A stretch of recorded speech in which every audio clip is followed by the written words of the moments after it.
அனைவருக்கும் வணக்கம். குடும்ப அட்டைதாரர்கள் பயன்பெறும் வகையில் ரேஷன் அட்டை வைத்திருக்கும் அனைவரும் கவனத்தில் கொள்ளக்கூடிய மிக மிக முக்கியமான மகிழ்ச்சியான அறிவிப்பை தமிழக துணை முதலமைச்சரான உதயநிதி ஸ்டாலின் வெளியிட்டுள்ளார். இதை பற்றி விரிவாக தெரிஞ்சுக்கணும்னா இந்த வீடியோவை கடைசி வரைக்கும் ஸ்கிப் பண்ணாமல் முழுமையாக பாருங்கள். இந்த வீடியோக்குள்ளே போகிறதுக்கு முன்னாடி இந்த வீடியோக்கு ஒரு லைக் பட்டனை ப்ரெஸ் பண்ணிடுங்க.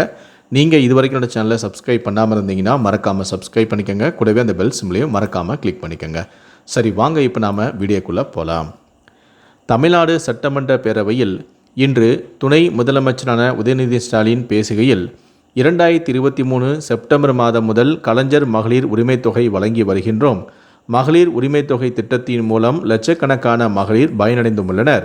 இதுவரை 30,000 கோடி ரூபாய் மகளிர் உரிமைத் தொகைக்கு வழங்கப்பட்டுள்ளது. ஒவ்வொரு மகளிரும் இந்த திட்டத்தின் மூலம் இதுவரை 26,000 ரூபாய் பெற்றுள்ளனர். மேலும் சில பெண்கள் பயனடைவதற்காக மகளிர் உரிமைத் தொகை திட்ட விதிகளை முதலமைச்சரான மு.க. ஸ்டாலின் தளர்த்தியுள்ளார்.